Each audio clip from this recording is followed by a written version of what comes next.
This is episode 8 with Jan Broders. Welcome to the Quarter Life Comeback Podcast, the show that empowers you to become the hero of your life's journey. With your host, Brian Tier.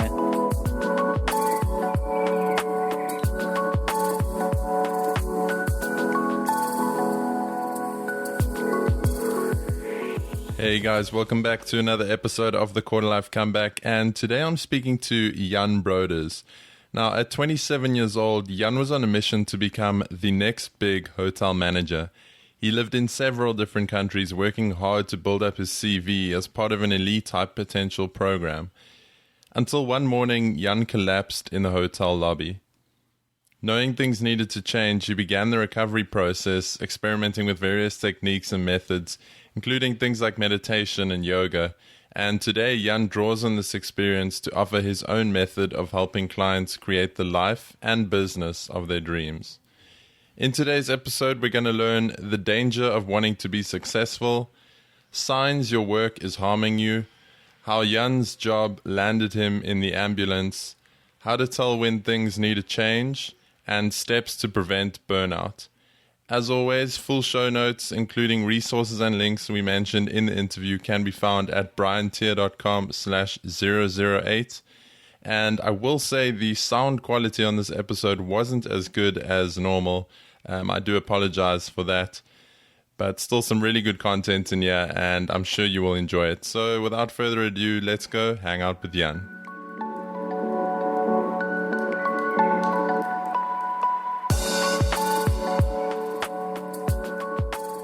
Welcome back, guys, and a big welcome to today's guest. I'm excited to have on Jan Broders. Jan, how's it going? Hey, thanks so much for having me. I'm really excited about this interview. I'm doing very well this morning. Yeah, I'm really excited to have you on because, I mean, you went through quite a quarter life crisis yourself and a big transformation in your own life. I wonder if you could get into that and share what that time of your life looked like for those listening. Yeah, absolutely. Yeah, it's funny, right? The whole quarter life crisis. It was when I was, well, I guess the whole thing started probably like early 20s or so, and reached like the crisis peak was when I was 27. And like the whole story goes, probably starts when I graduated high school. And I know, I guess like for all of us, when we're in high school, life is kind of just good and you don't worry too much about anything. And for me, it was the same. I was working as a tennis coach, like spending more time on the tennis court than in school. And every once in a while, I would go to school, and you would see we play on those red clay courts in Germany. So you would see like there's a red trail around school whenever I walked because I came straight from the tennis court. And then, oh, Jan is like doing biology today because like the red trail would lead to the biology class room. And so I was all just super relaxed and enjoying myself and making money coaching tennis. And then like this graduation point comes, right? And I was really confused what to do next. And I really loved tennis and just like spending time with people, coaching and stuff. But I thought I really had to like get a career now, right? It's not a real career, and I have to make money. And successful people, they wear ties and suits, and they go to an office, and they don't spend their time coaching tennis or coaching whatever. So I had this really like weird decision. Really, I still remember myself where I said, well, I need to be really successful. I want to be really, really successful. And so I even told my mom when we were walking by the beach, so I grew up right by the beach, and I said, oh, yeah, I really want to be really, really successful. And she looked at me, she's like, what's going on? And I said, yeah, no, I'm going to do this. But I had no idea how to do it because I wasn't really interested in business or anything. And then one night, and I was partying a lot at the time and just living life. And I was sitting in the garden with a guy who had graduated high school a year before me. And I asked him, so what do you do these days? And he told me about how he was working for like a really big hotel chain and doing a training with them to be a hotel manager. And he really, really loved it. And he said, well, you need to do the same. It'd be really good for you. So he had just been brainwashed, like he had been through the brainwash phase of that you get when you start a new job, right? And so I was sitting there with my can of beer in the middle of the night. I said, okay, I'm going to be a hotel manager. And that was kind of the decision that I took at that moment. And that determined the next few years of my life. So I applied for those positions that he was doing as well. And I drove to Frankfurt, I don't know, which is like 6 or 7 hours away from where I grew up. I went to this big assessment center. There's like all kinds of fuss about getting this position. And there were all kinds of kids who had done like internships in hotels. Their families, like their parents had hotels and stuff. So I was just walking in there, not knowing what to do at all, not even wearing a tie, just being really easygoing. And I remember at one point I was even rapping, like I was supposed to introduce ourselves, so I just wrote a little rap, and I was rapping in front of the hotel manager, and I was just doing like goofing off a little bit. And then they said, yeah, you can have the position, and we would love for you to start. And then I was entering this whole different world, and I noticed really quickly, and I think this is what many of us like in jobs, we notice that it feels really good when when the boss likes you, right? When they say, well, good, well done, and next year you can do this and that. And so I was really surfing on this wave of praise, I guess, like just feeling really good when they were saying I was doing a good job. And I got more and more into the spiral of working more, taking on bigger projects. And but this was still like training, right? It wasn't like I was taking on big responsibilities, just working a whole lot. And then I noticed there was this one guy who would always, like he started working, he was from the Netherlands, and I noticed, well, there's something different about him, and he was introduced as this like hotshot trainee, and he was like, I don't know, like the high potential program of the company, and he was supposed to be like a manager in just a couple of years and stuff. And I was really fascinated by the idea of being part of this elite, like select group of trainees, again, like only a few in Europe. So I did everything I could to get into this program that even took me back to university. I had to study for 3 years in order to be accepted into this program. And I was like a 4-month assessment in different countries and doing all kinds of stuff. It was crazy, like intelligence tests and group settings and writing and speaking, like, I don't know, all kinds of stuff. So I was accepted into that program as well. And that's when the spiral kind of started turning a bit faster. So from that point on, I was living in like a different country every year, taking on really big projects, and then eventually doing revenue management and being partly responsible for, I don't know, tens of millions of dollars in revenue. And I noticed that something in my life was changing. So I was externally, like when people looked at me when I came home for Christmas or so, they would always be fascinated. Wow, you're living in a new country again, and you have this position and that position, and like people really liked what I was doing. I was proud of what I was doing. At the same time, I noticed that I hardly ever called my family anymore, like my parents, my sister. I hardly ever called any friends anymore. My girlfriend and I weren't getting along too well. She was literally crying at night sometimes when I came home, and I was pretending not to hear her because I was just so exhausted. It was really, really bad at the time. I started drinking more. I was just really accepted to just drink after work. You know, people just get super pumped up during work and then they have to kind of slow down at night. So I got into that as well. So things took a really, really bad turn. And eventually I noticed that I couldn't sleep anymore.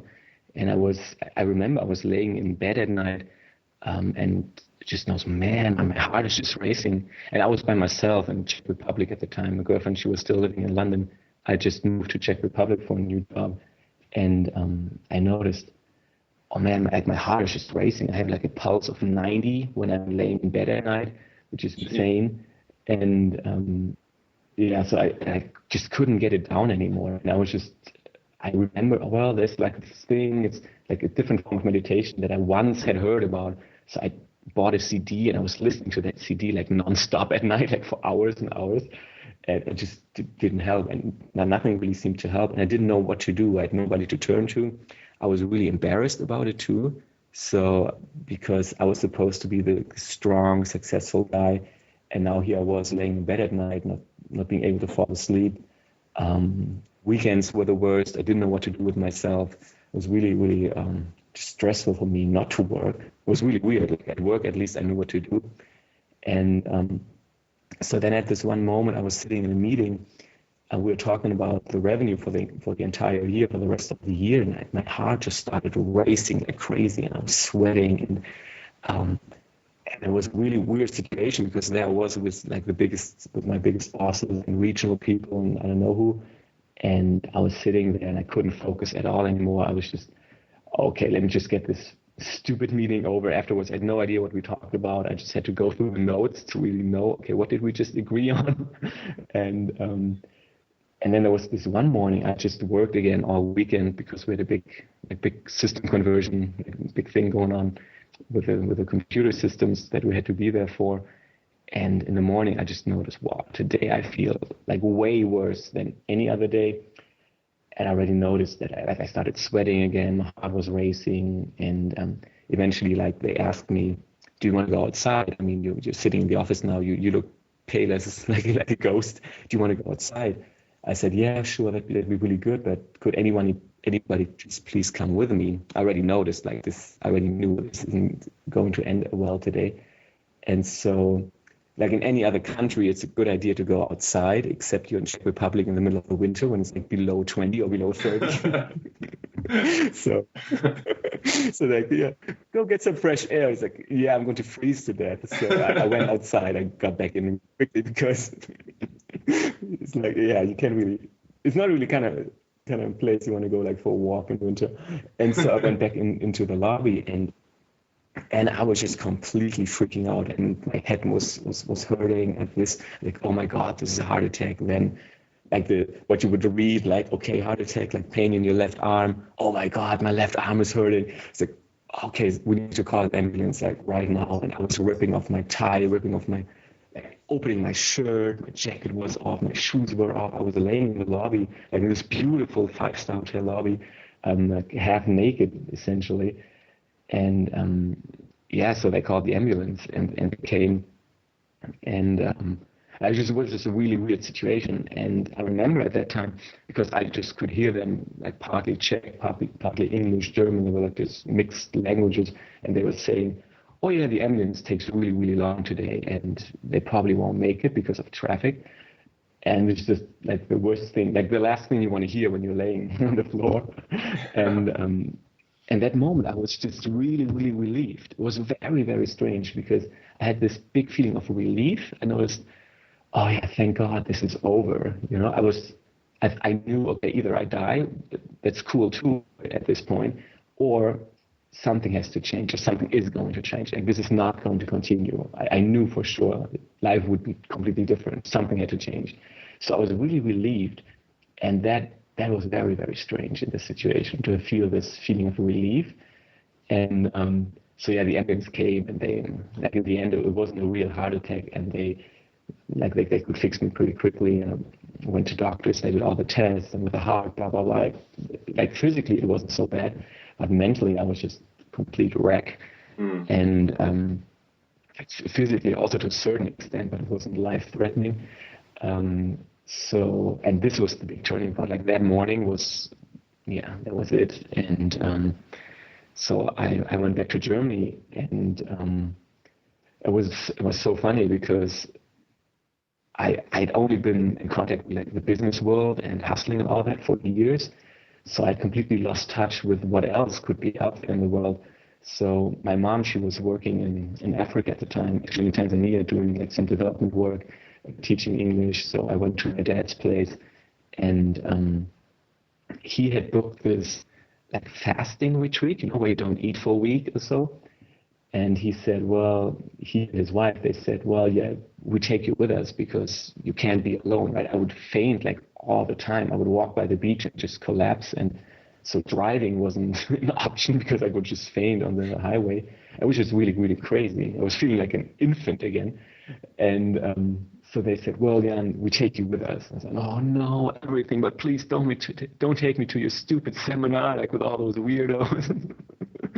And so they took me with them.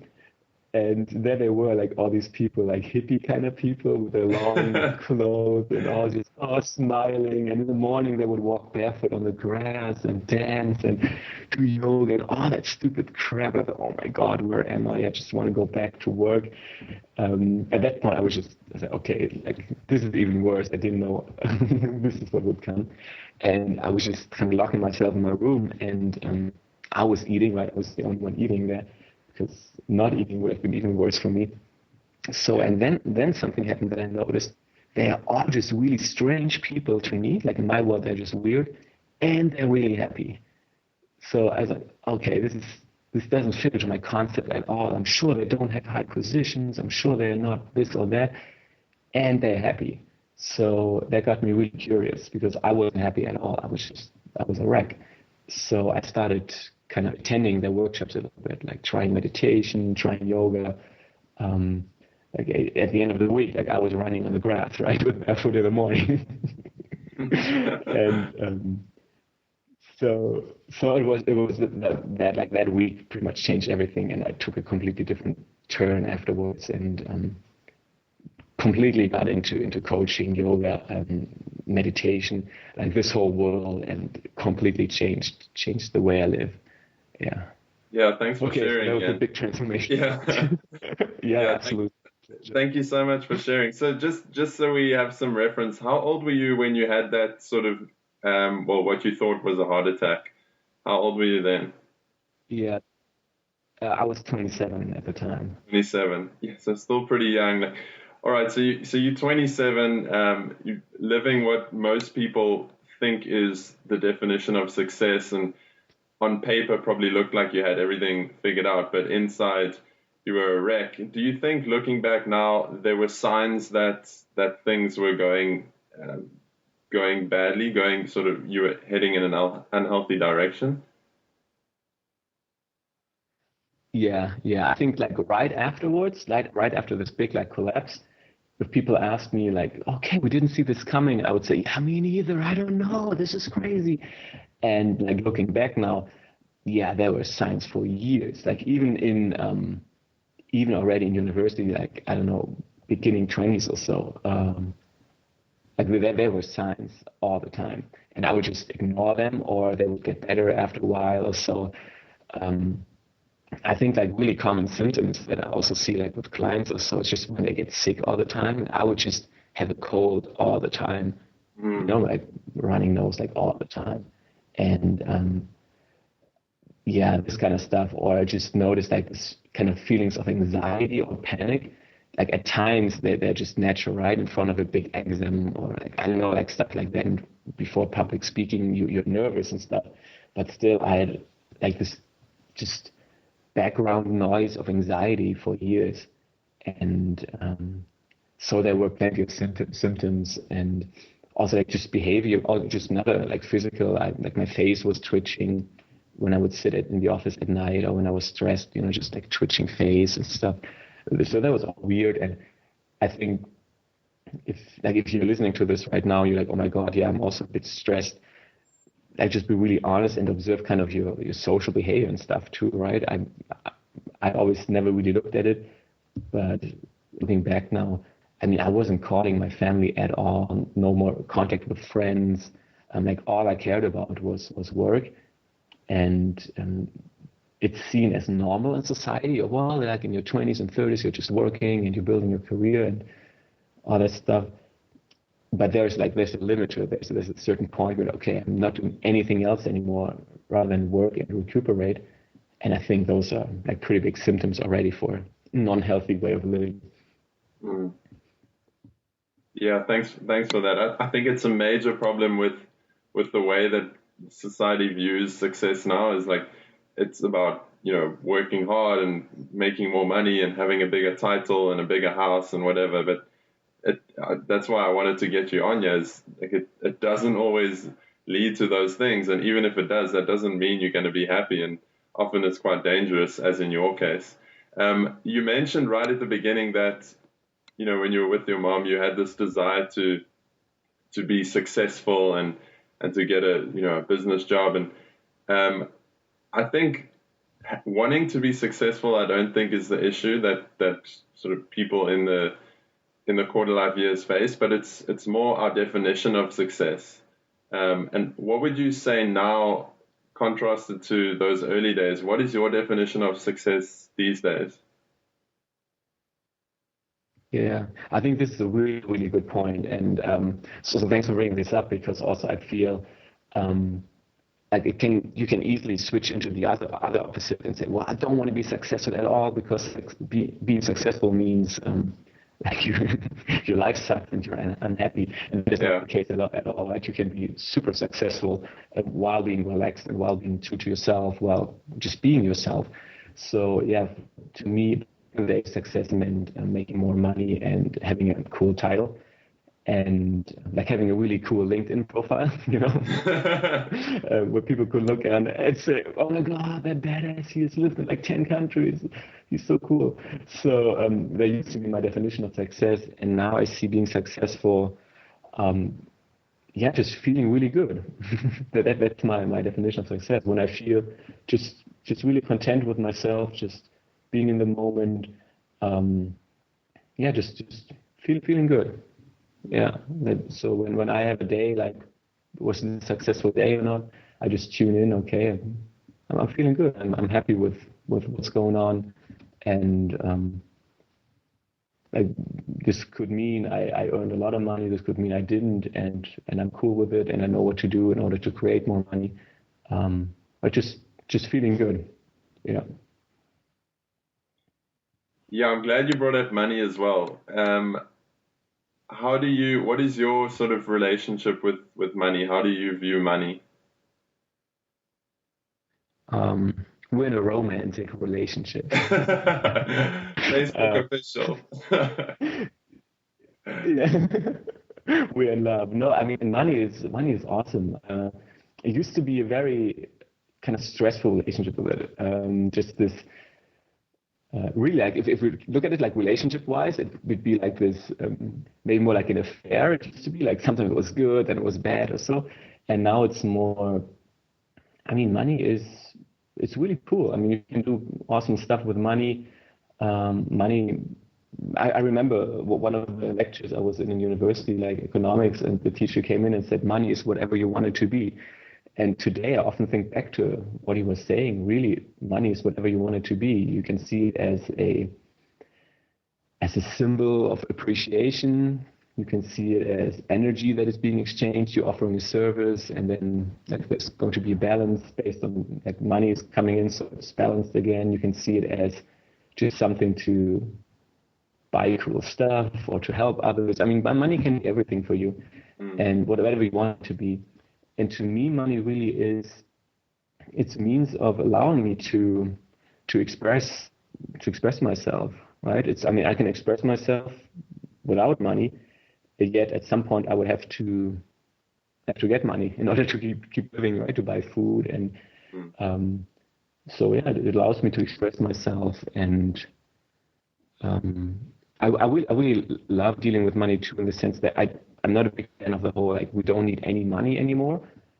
And some people will say, well, you can grow your own veggies, you can just live in a hut, and we can do all that, and that's cool if somebody wants to do it. Yet I really enjoy like living in a nice house, and I really enjoy buying nice clothes too, and buying like organic food and stuff. So I really enjoy all these things that I can do with money. I just really feel that it's super important to look at your relationship with money. I mean, it's super important that we talk about it. And whenever you feel stressed about it, and if you're listening to this right now and you notice, well, there are some weird things around my relationship with money, I think money is a beautiful thing to look at, and to really write everything you think about money, to start questioning those beliefs. Is it true? Is it not true? But to play with it, because healing like your money relationship can have such a great impact on your entire life. Cool. Jan, I just want to go back to, for the people that are listening and they've picked up some of the things you mentioned that were symptoms or signs for you, that you were heading down a really bad path. If people are listening and they've recognized that perhaps they on the same path, what are some of the steps you would suggest they do to take action and to prevent a case like yours, lying on the lobby floor?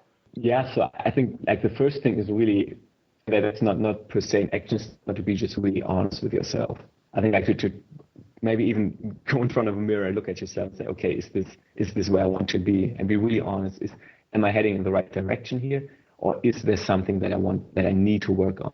Right? I think this honesty part is super, super important, because often we tell ourselves stories, and at some point we start believing them. We can even convince others, no, everything's fine, everything's cool, and just a couple more years and I'll be done with this. And just be really honest. Is it true what you were just telling yourself, like the story?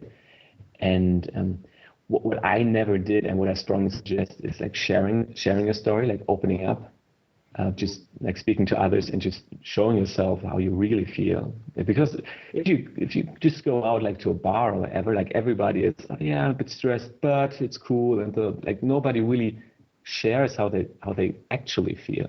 So I feel it's super important to find somebody you can open up to. So this can be a friend, maybe somebody in your family, or if you have a coach or so, like somebody you can open up to kind of get some feedback on too. Okay, where do you see myself? Where am I standing? I think this is very, very important. I never open up to anybody. I was just like, not even to my girlfriend. I would just miserably live my life and don't tell anybody. So those are like two super simple steps you can do right away. And I just really, really, really strongly recommend establishing some sort of I don't even know if you want to call it a self-care practice or meditation practice. I mean, I'm a meditation teacher too. I'm a huge fan of meditation. So I feel just the practice of meditation opens up so many different views on the world.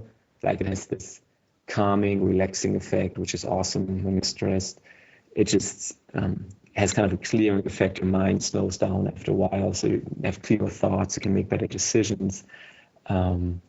So there's so many cool benefits to meditation, and it doesn't mean that you're going to end up like a spiritual guru living in a tent or so. Like it's just like politicians meditate, people in business meditate. It's a super cool practice that I just strongly recommend, like as early as possible, even if you're still in school, or like establish it for yourself, and you will reap so many benefits along the way.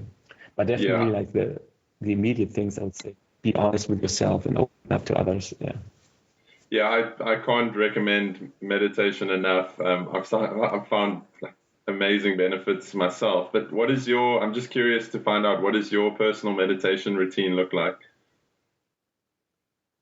Yeah, so my personal routine is like I set my alarm clock like in the morning. I usually get up like at 7:30 or so, between 7 and 7:30, and then I do a 30-minute silent meditation. And so the way I do it, I have this little app. I think it's called Meditation Timer or something. It's not a very spectacular name. Yeah. And you can just set your timer on the phone too. And so just set it on 30 minutes. And okay, it's a little gong, like a little boom. Yeah. Feel like in a temple or so. Yep. And you can change the sound of the gong, which is kind of fun. Like every once in a while, I want to put a Chinese gong or Indian gong. Apparently they're different. And this is what I use, and throughout my meditation, because like if somebody's listening now and say you've never meditated, it's like super intimidating just to be silent for 30 minutes, right, in the beginning. So I think the easiest way really, and that's what I still do up to date, is I just concentrate my attention on my breath. I just observe the breath flowing in and out of my nose. And especially in the beginning of my meditation, when I notice my mind is a bit restless, I just count my breath. Like I just count one, like one inhale, exhale, two inhale, two exhale. I count up to 10 and then back down to 1. And I just count up to 10 like a few times. And usually, like sometimes I just get distracted in the middle, like at 5 or 6, and start at 1 again. But that really helps me to get into this kind of more calm and silent state. And then I observe my breath, and I notice when thoughts are coming. I try not to not to follow them, or just let them go again. And letting go, what does that even mean? Essentially, it means that you notice a thought, it's coming up, and you just don't follow it, right? You don't continue thinking the thought. You just say, okay, like a part of me wants to think about dinner now. I just focus on my breath again. So this is what I do for 30 minutes and in the morning.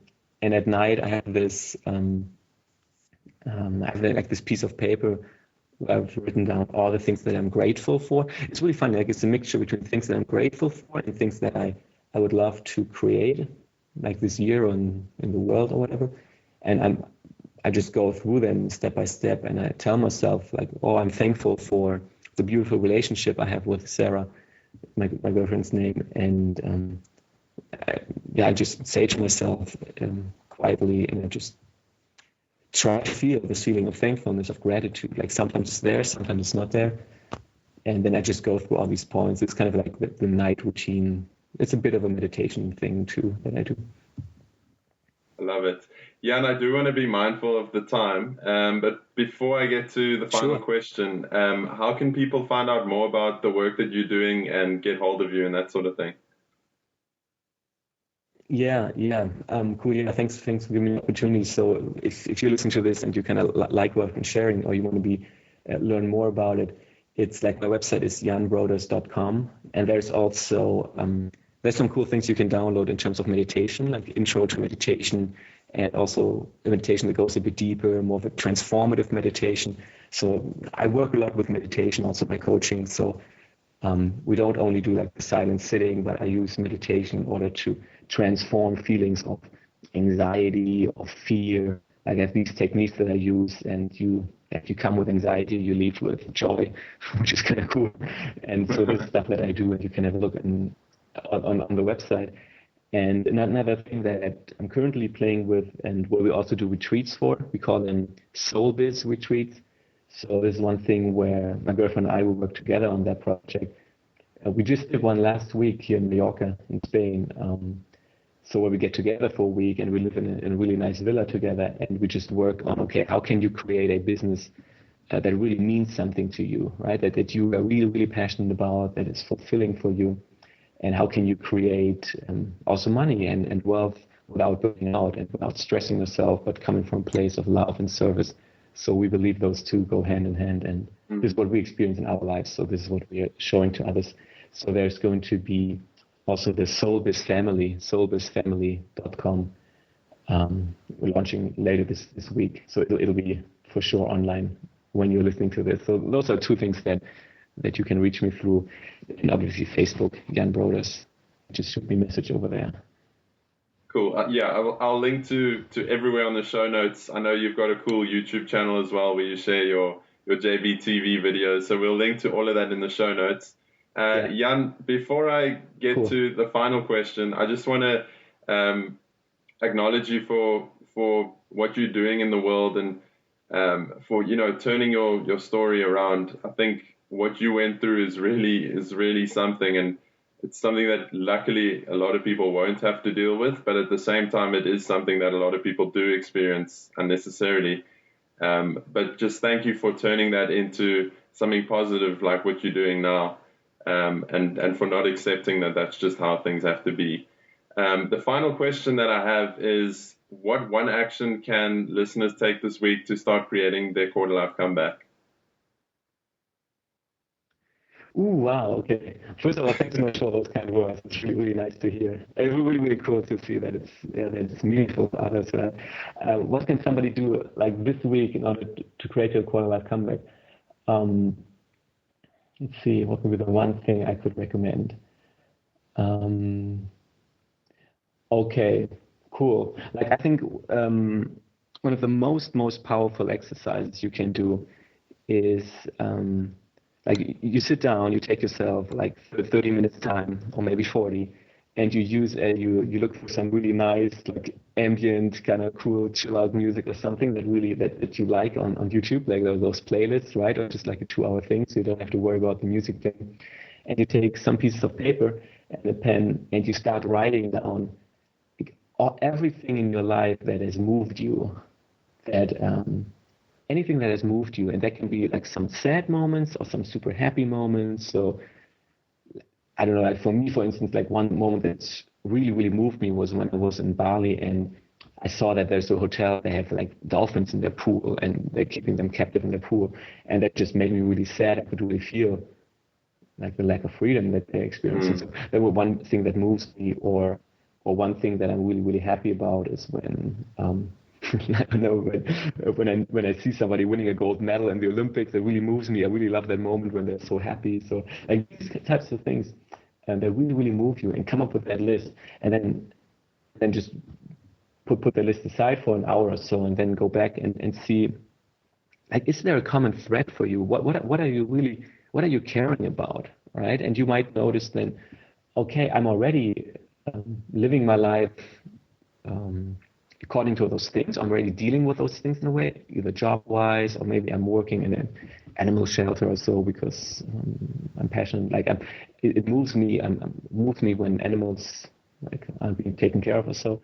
So really, again, tune with what moves you, and then start step by step, start aligning your actions to it, and then see, okay, is there like a common thread in all of this? So there might be, wow, like everything that moves me, it's always about like something with health or so, you know, and then, okay, let's see, how can I kind of move into that direction? And it never is about a job. Like, this is super important to me. It's never about a job, but just like this general feel. What moves you? What's interesting to you? And especially like in like the whole self-help literature or spiritual literature or whatnot, they talk about like passion and stuff. And like if you're not experiencing a state of passion, it's super difficult to say, okay, I'm going to follow my passion, right? You're like, I don't know, I don't have passion, I don't know what to do. And this is why I love going through, use the door of what moves you. And I think it's one of the most powerful exercises, because you get really at the core of what you want to create in the world, what you want to move in the world. Yeah, I love that. Jan, thank you so much for joining us. I really enjoyed hanging out, and keep well, brother. Yeah, thank you so much for having me. All the best to everyone. There you have it, guys. That is a wrap for episode 8 of the Quarter Life Comeback podcast with Jan Broders, and I really hope you enjoyed this episode. Really eye-opening stuff, I think. And for those of you who are in a job that you know you're working to the bone, I suggest you really take a listen to this and apply the steps that Jan mentions in the episode. As I said, all links and resources we mentioned can be found at briantier.com/008. And if you like this episode, make sure you go and leave a rating and review on iTunes. That's at briantier.com/iTunes. Thanks again for listening, and I'll catch up with you soon. Thanks for listening to the Quarter Life Comeback. Get started today by visiting briantier.com.